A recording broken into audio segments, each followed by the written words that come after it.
ठीक है। तो अब हम लोग देखने जा रहे हैं implementation of virtual function. Implementation of virtual function. तो पहले मैं एक ऐसा प्रोग्राम बनाता हूं जिसमें पहले आपको बेस पॉइंटर ऑब्जेक्ट को मैं क्लियर कर देता हूं। ठीक है। मैं आपको बता रहा हूं कि वर्चुअल फंक्शन, मैं आपको बताने जा रहा हूं कि base pointer object super class के मेंबर को एक्सेस करता है। ठीक है। तो अभी जो हमारा प्रोग्राम जो है, वो जो हमारा प्रोग्राम जो मैं बना रहा हूं, और इसको ऊपर थोड़ा सा,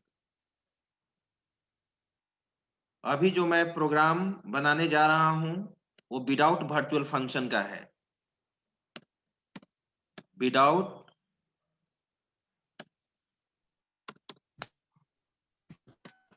virtual function, without virtual function लिखा जाए प्रोग्राम हैश इंक्लूड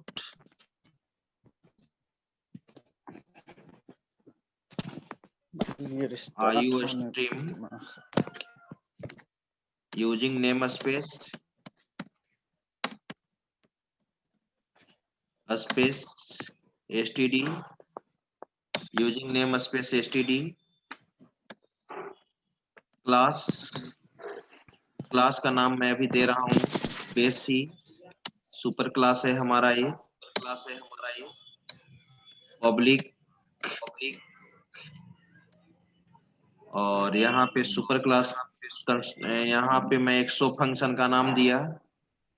अच्छा, void शो फंक्शन। और यहाँ पर मैंने लिखा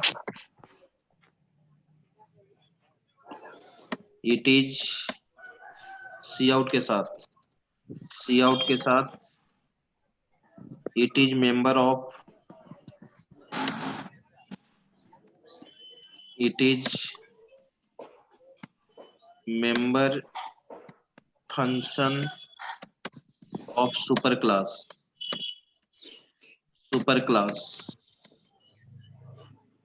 ठीक है।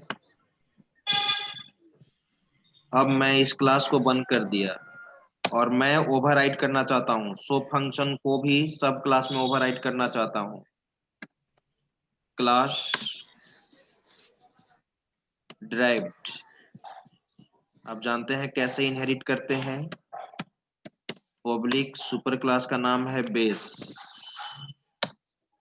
और यहाँ पर भी मैंने एक शो फंक्शन लिया, फंक्शन ओवरराइडिंग। मैंने यहाँ पर भी शो फंक्शन लिया, और शो फंक्शन में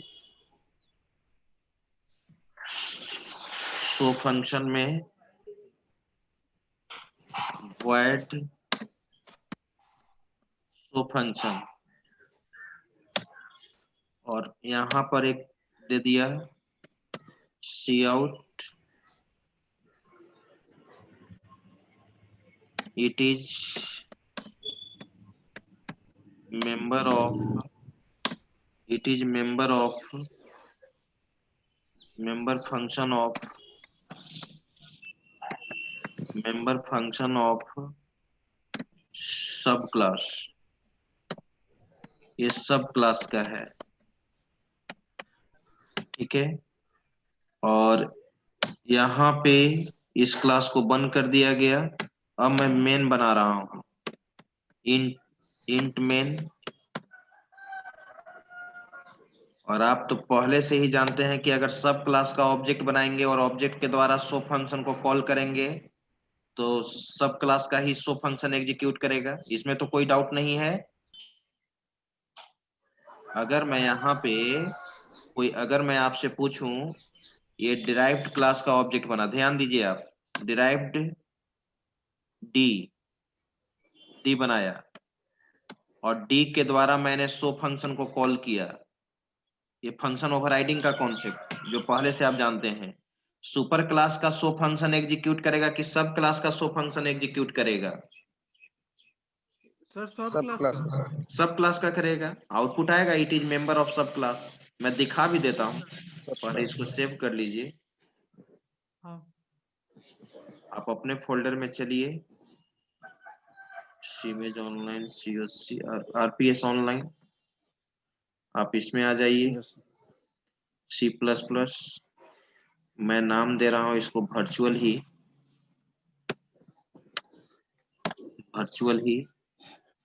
ठीक है। और .cpp रन कराइए, आउटपुट आएगा it is member function of sub class, execute, compile and run.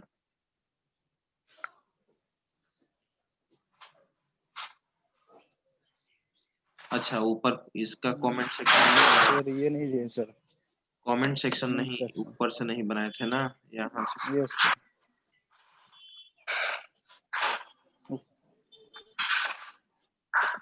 Run कराया जाए, कंपाइल एंड रन। क्या दिया? Then space study sir, name गलत लिखा हुआ है सर। हाँ, अच्छा हाँ सर नेम स्पेस ई छूटा हुआ है sir yes sir. Execute, compile and अब रन। लग गया सर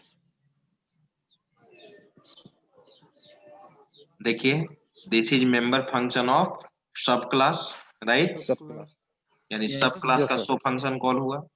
तो मैं तो इसका हाँ बात नहीं कर रहा यस हूँ, ये तो पहले ही आप पढ़ चुके हैं, ये तो आप पहले ही पढ़ चुके हैं। अब मैं यहाँ पे क्या करता हूँ, बेस पॉइंटर का ऑब्जेक्ट बनाता हूँ, ध्यान दीजिए, बेस स्टार बी दे दिया, पॉइंटर वेरिएबल, इसी को हम कहते हैं, ठीक है, base pointer object, base pointer object, right. अब आप बी के द्वारा इसको एक्सेस कीजिए। याद कीजिए, अगर आप सी में स्ट्रक्चर पढ़े होंगे तो स्ट्रक्चर वेरिएबल पॉइंटर टाइप का भी बनता था। किन्हीं को याद है? स्ट्रक्चर अगर पढ़े होंगे सी में तो स्ट्रक्चर का वेरिएबल पॉइंटर टाइप का भी बनता था। और जब पॉइंटर टाइप का स्ट्रक्चर वेरिएबल बनता था तो डॉट नहीं यूज करके एरो ऑपरेटर यूज करते थे। एरो ऑपरेटर देखिए यहाँ पर, यही है एरो ऑपरेटर। जब पॉइंटर टाइप का ऑब्जेक्ट बनता है तो डॉट ऑपरेटर यूज नहीं करते हैं। कौन सा ऑपरेटर आप यूज करेंगे? एरो ऑपरेटर यूज करेंगे arrow.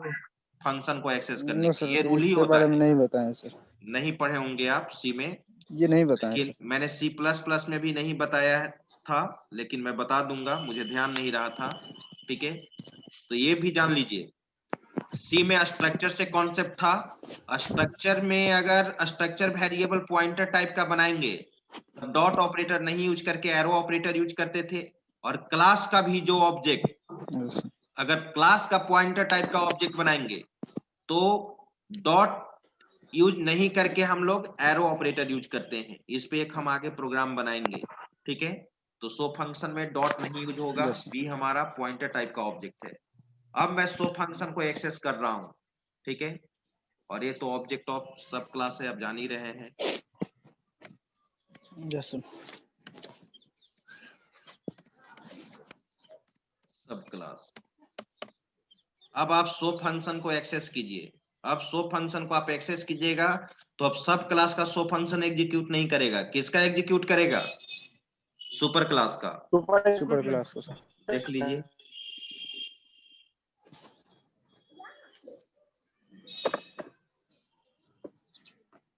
It is member function of super class. आया? यस हाँ सर ठीक है। अब आइए, अब देख रहे हैं कि बी, अब हम बी में डी का रिफरेंस डाल देते हैं। Base pointer object derived class का सब क्लास का रिफरेंस रखता है। तो अब मैं रिफरेंस यहाँ पे डाल रहा हूं, रेफरेंस में डाल रहा हूं यहाँ पर। 1 मिनट वेट कीजिएगा, 1 मिनट वेट कीजिएगा। Hello, sir. हाँ भाई।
हाँ, तो ध्यान दीजिए, अब मैं यहाँ पे डिराइव्ड डी का रिफरेंस हम Yes, sir. बी में डालना चाहते हैं, ठीक है, बेस पॉइंटर ऑब्जेक्ट में।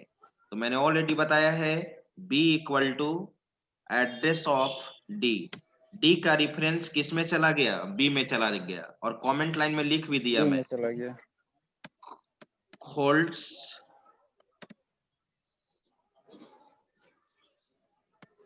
reference of subclass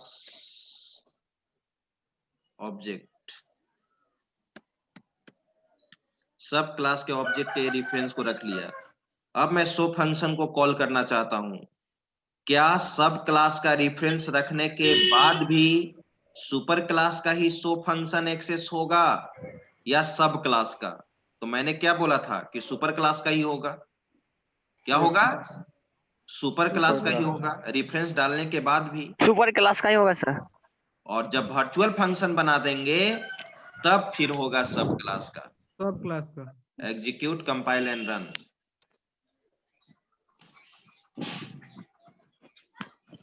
आया, it is member function of super class. Super यानी class. सब क्लास का तुम रेफरेंस भी रख रहे हो, सब क्लास का तुम रेफरेंस भी रख रहे हो, फिर भी सब क्लास के मेंबर को एक्सेस नहीं कर पा रहा है ये। ठीक है, Yes, sir.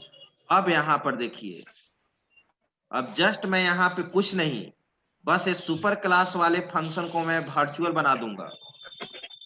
वर्चुअल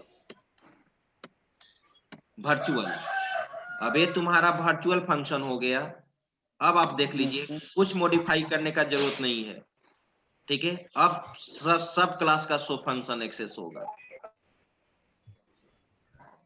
क्या किए सर, फिर से एक बार कीजिएगा सर। बता रहा हूं, देखिए तो आ गया output, it is member function of sub class. सब सब क्लास। क्लास।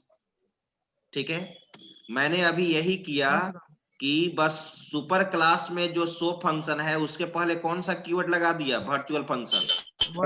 तो वर्चुअल फंक्शन लगा दिए, तो अब बेस पॉइंटर ऑब्जेक्ट के द्वारा जब सो फंक्शन को आप एक्सेस करेंगे, ठीक है, तो किसका मेंबर एक्सेस होगा, सब क्लास का मेंबर एक्सेस होगा।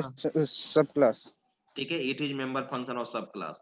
तो पहले आप यहाँ पे ये करो ऐसे, अभी मैं वर्चुअल हटाया और इस प्रोग्राम का आपको स्क्रीनशॉट भी लेना होगा, और मैं यहाँ पे कमेंट लाइन में आउटपुट भी लिख देता हूं ताकि आपको हमेशा याद रहे। अभी विदाउट वर्चुअल, तो विदाउट वर्चुअल फंक्शन किसका मेंबर अभी एक्सेस हो रहा था, सुपर क्लास का ना। सुपर क्लास का, यस सर। हाँ सर। तो आउटपुट आएगा it is member of super class. Super class. ये आउटपुट आपका आ रहा है, कमेंट सेक्शन में मैंने लिख दिया। ठीक है, चलिए सबसे पहले यहाँ पर है भी विदाउट वर्चुअल फंक्शन। अब यहाँ से स्क्रीनशॉट लीजिए, एक मिनट, फंक्शन ऑफ आएगा सर। एक मिनट, यहाँ से स्क्रीनशॉट लीजिए। हाँ लीजिए, तो स्क्रीनशॉट इसका ले हो लिया गया। वहाँ पे फंक्शन आएगा सर, फंक्शन नहीं लिखे सर आउटपुट में। अच्छा लिख देते हैं, यहाँ लिख, स्क्रीनशॉट यहाँ तक ले लिए हैं। Yes sir. Okay, member function ना, यस सर। मेंबर फंक्शन कहाँ तक ले लिए थे स्क्रीनशॉट, किस लाइन तक? सर 52 तक। 52 तक स्क्रीनशॉट हो गया है। हाँ हो गया सर, दोनों हो गया। चलिए अब ये ले लीजिए, यही ले लीजिए, ये लास्ट है। हाँ सर हो गया। चलिए अब क्या करना है, अब ध्यान दीजिए, याद रहेगा आपको। अब विदाउट वर्चुअल फंक्शन नहीं, with virtual function, with virtual function. तो मुझे क्या यहाँ पर केवल करना है, virtual. Virtual keyword. Yes sir. इसका स्क्रीनशॉट लिया जाए, ले लिए। हाँ चलिए अब यहाँ पे पहले आउटपुट चेंज करने दीजिए, तब it is member function of sub class ना, सब क्लास। Yes sir. सब क्लास। सब क्लास। चलिए अब लीजिए इसका स्क्रीनशॉट।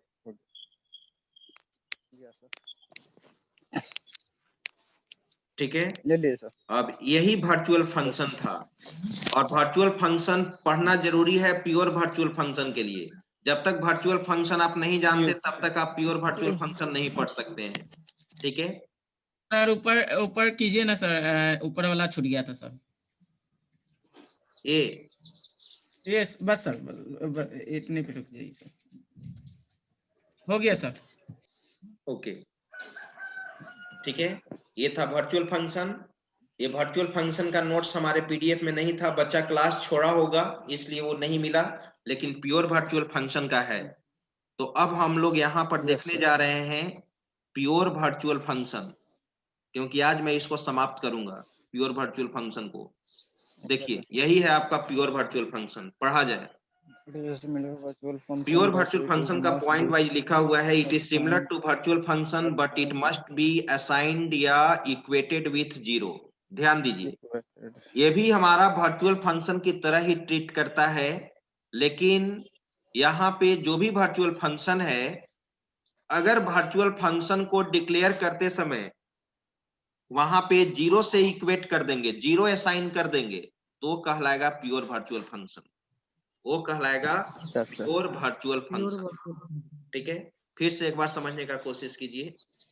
प्योर वर्चुअल फंक्शन यानी अभी आप सुपर क्लास में जो वर्चुअल फंक्शन आपने डिक्लेयर किया, डिफाइन किया, उस वर्चुअल फंक्शन को अगर जीरो से इक्वेट कर देंगे तो कहलाएगा प्योर वर्चुअल फंक्शन। जीरो से इक्वेट करने का मतलब क्या होता है कि जीरो के वहां पे बराबर आप वर्चुअल फंक्शन को सुपर क्लास में बॉडी डिफाइन नहीं करते हैं। हम लोग वर्चुअल फंक्शन का बॉडी हम सुपर क्लास में डिफाइन नहीं करेंगे, तभी नहीं डिफाइन करेंगे जब वो प्योर वर्चुअल फंक्शन बनेगा। और प्योर वर्चुअल फंक्शन, कोई भी virtual function pure virtual function तभी बनता है जब उसको जीरो से आप इक्वेट कर देंगे। और जीरो से इक्वेट करने का मतलब कि उसका बॉडी आप वहां पे डिफाइन नहीं करेंगे। प्योर वर्चुअल फंक्शन का बॉडी हमेशा सब क्लास में डिफाइन होता है, ये हमेशा के लिए आपको याद रखना है। The body of pure virtual function must be defined with in सब क्लास। ठीक है, तो प्योर वर्चुअल फंक्शन, कोई भी आपसे पूछेगा what is pure virtual function, तो आपको बोलना होगा when virtual function is equated with zero called pure virtual function. Pure virtual virtual function को जीरो से इक्वेट कर देते हैं, असाइन कर देते हैं, तो वही कहलाता है प्योर वर्चुअल फंक्शन। ठीक है, और अब आइए, इट मस्ट बी ओवरराइडेड। जिस तरह से वर्चुअल फंक्शन को आप ओवरराइड करते थे सब क्लास में, तो प्योर वर्चुअल फंक्शन को भी सब क्लास में ओवरराइड करना मैंडेटरी है। यानी सुपर क्लास में उसका केवल डिक्लेरेशन होगा, डेफिनेशन कहाँ होगा, सब क्लास में। तो सब क्लास में डेफिनेशन तभी ना होगा जब उसको आप ओवरराइड करेंगे। बात समझ रहे हैं आप? हाँ सर। वही सेकेंड पॉइंट यहाँ लिखा हुआ है, इट मस्ट बी ओवरराइडेन इन सब class. It means the body of pure virtual function must be defined with in सब क्लास। ठीक है, प्योर वर्चुअल फंक्शन का बॉडी कहाँ डिफाइन होगा, सब क्लास में। जब तक आप ओवरराइड नहीं करेंगे तब तक बॉडी कैसे डिफाइन होगा? तो आप दो पॉइंट तो बिल्कुल क्लियर है कि सुपर क्लास का जो प्योर वर्चुअल फंक्शन है उसका बॉडी हम लोग सब क्लास में डिफाइन करेंगे। Next, it is also known as abstract method. कोई आपसे पूछ सकता है कि C++ में एब्स्ट्रैक्ट मेथड क्या होता है? ठीक है, तो आपको pure Yes, sir. Virtual function को ही क्या कहते हैं, एब्स्ट्रैक्ट मेथड दूसरे नाम से। अच्छा। और जावा जब अच्छा। पढ़िएगा, जावा प्रोग्रामिंग, तो जावा में एब्स्ट्रैक्ट मेथड बनाने के लिए एब्स्ट्रैक्ट कीवर्ड होता है। लेकिन कितना लोग कंफ्यूज करके जो सी प्लस प्लस भी पढ़े हैं और जावा भी पढ़े हैं, और अगर उनसे पूछ दिया Yes, sir. जाता है कि एब्स्ट्रैक्ट मेथड क्या है सी प्लस प्लस में, तो बता देते हैं गलती से कि एब्स्ट्रैक्ट कीवर्ड के द्वारा जो एब्स्ट्रैक्ट मेथड बनता है वो कहलाता है एब्स्ट्रैक्ट मेथड। लेकिन वो तो जावा में एब्स्ट्रैक्ट कीवर्ड होता है, सी प्लस प्लस में एब्स्ट्रैक्ट मतलब सर जावा में सर वर्चुअल अलग हो जाता है और एब्स्ट्रैक्ट अलग हो जाता है सर। हाँ, फंक्शन एक ही है। जावा में भी सुपर क्लास में वहां पर एब्स्ट्रैक्ट मेथड का केवल डिक्लेरेशन होता है, बॉडी कहाँ डिफाइन होता Yes, sir. है, सब क्लास में। सब क्लास में सर।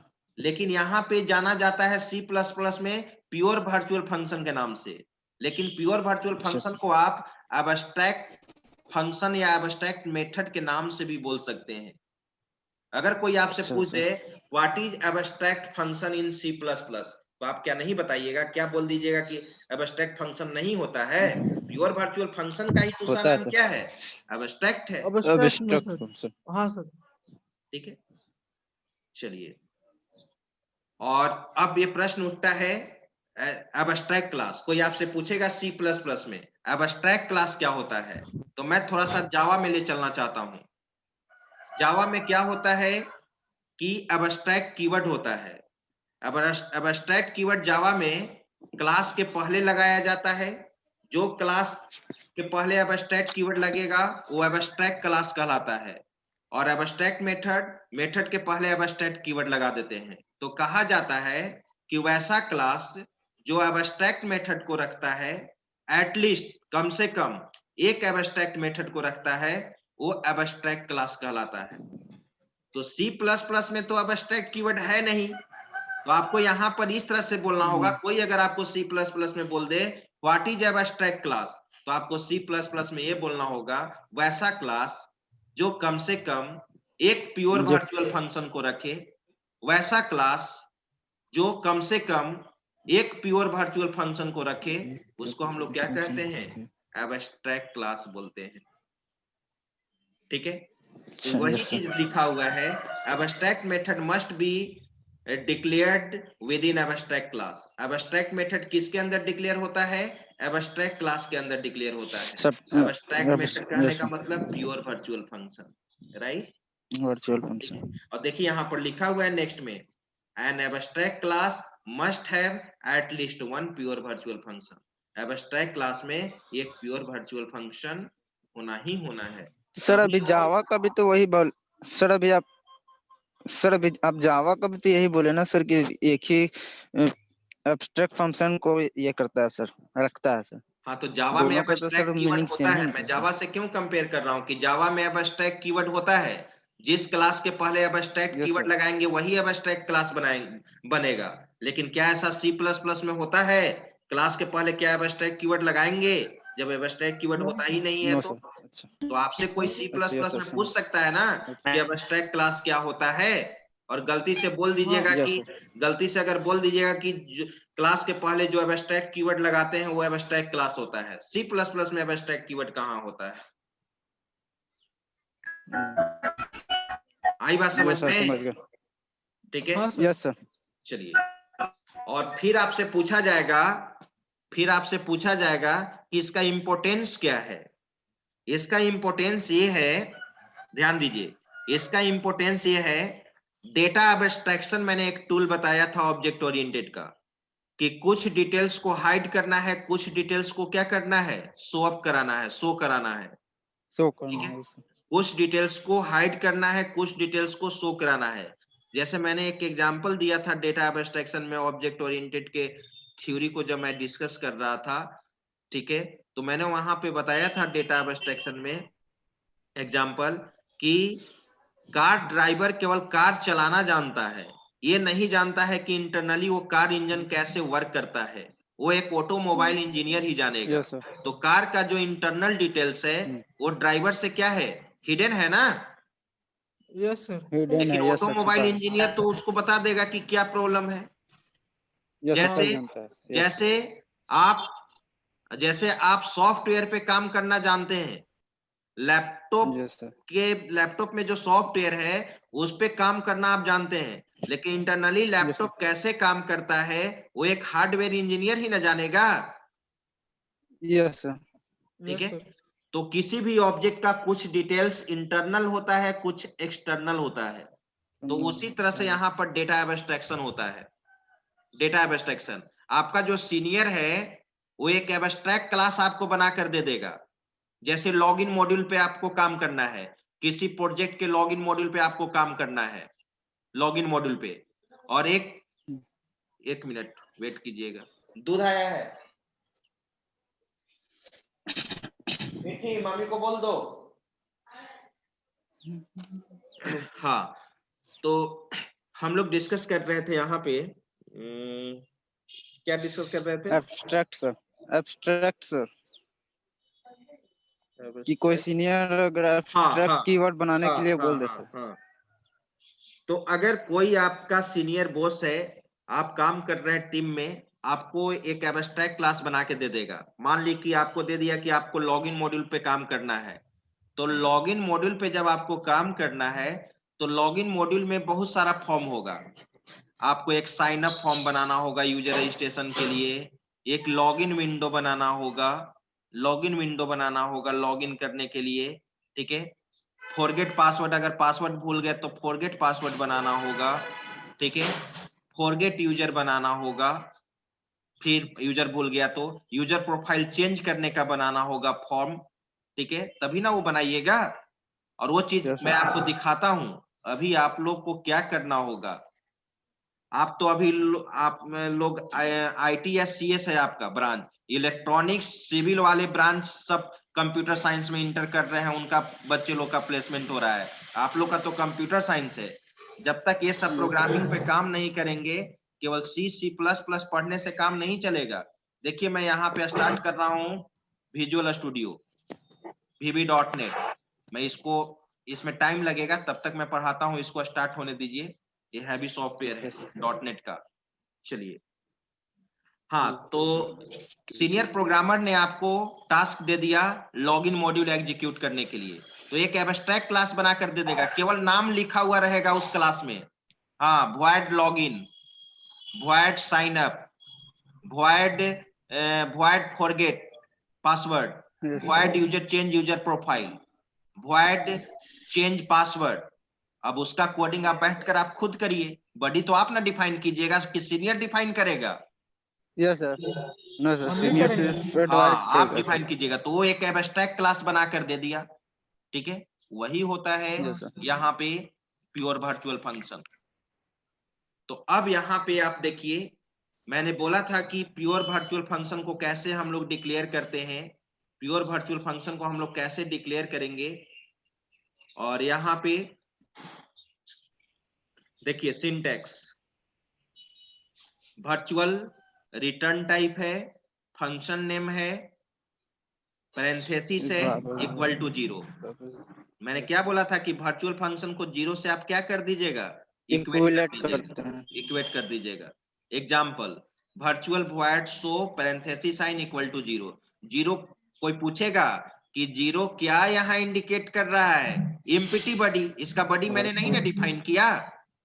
नहीं 0 सर। क्या Yes, sir. इंडिकेट कर रहा है, एम्प्टी बॉडी।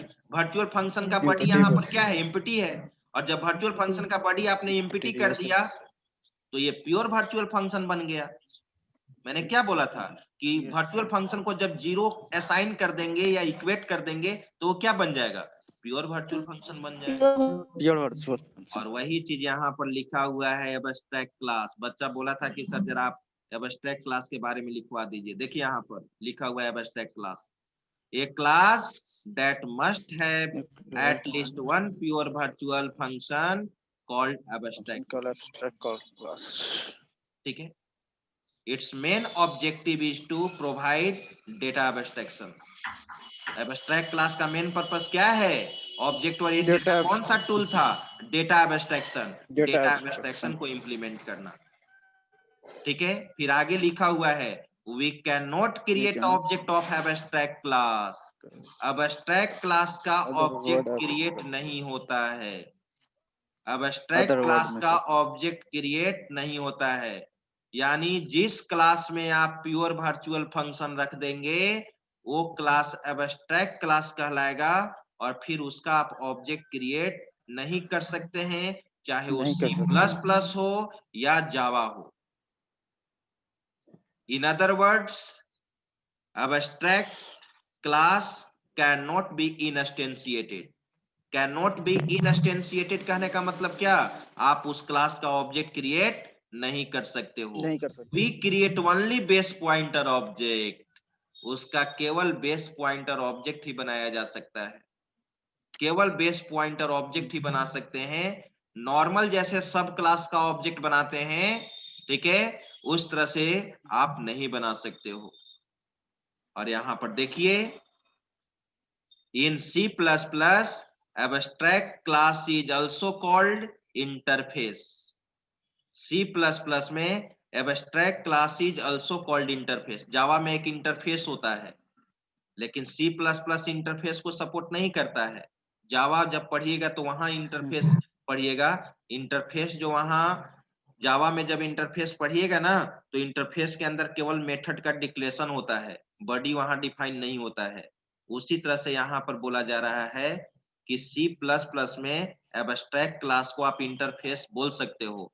कोई अगर आपसे पूछ दिया कि क्या C++ में इंटरफेस होता है, तो पहले तो आपको बोलना पड़ेगा कि नहीं, C++ में इंटरफेस नहीं होता है, लेकिन एब्स्ट्रैक्ट क्लास के रूप में वो इंटरफेस की तरह वर्क करता है. While in Java both are different. जावा में एब्स्ट्रैक्ट क्लास अलग है और इंटरफेस अलग है. जावा में पूछा भी जाता है what is difference between abstract class and interface. ठीक है, तो जावा को रहने दीजिए. जावा तो अपने आप में ही पावरफुल प्रोग्रामिंग लैंग्वेज है. Yes sir. अब यहाँ पर इम्प्लीमेंटेशन है. अब यहाँ पर क्या है इसका? Implementation of abstract class. ठीक है, प्रोग्राम.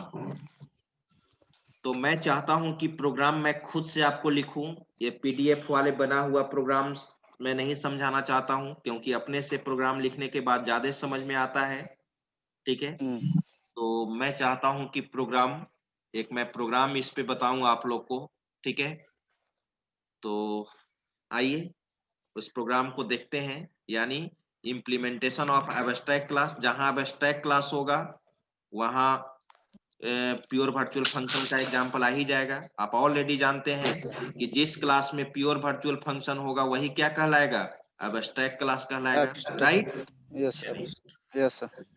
अब मैं इसका इम्प्लीमेंटेशन देख रहा हूं. प्रोग्राम. इसके बाद फिर से 10-15 मिनट के लिए ज्वाइन करना पड़ेगा. बस इसको आज समाप्त Okay करके, इसको बस समाप्त करके आज भर रहने देंगे. और इसके बाद मैं एक डॉटनेट, जब डॉटनेट मेरा स्टार्ट हो गया है, मैं यहाँ पे, ठीक है, Yes sir. इस फाइल को ओपन कर दूंगा. ये 6 सेमेस्टर AKU में, BCA AKU 6 सेमेस्टर में मैं बता रहा हूँ. ये हमारा प्रोजेक्ट है जो VB.NET, जिसको कहते हैं VB.NET.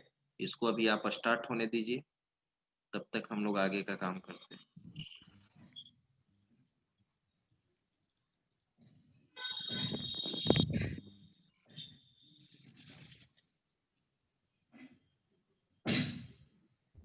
तो हेडिंग हमारा रहेगा, नया फाइल मैं बनाता हूँ. File new,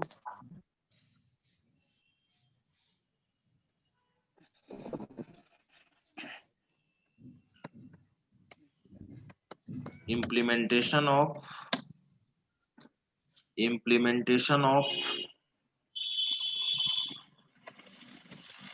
pure virtual function,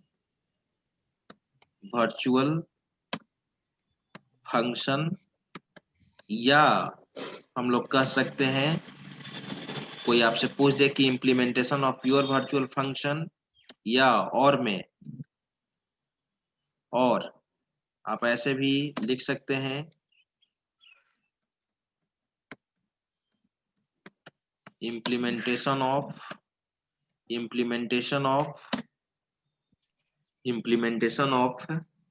abstract class, abstract class, ठीक है।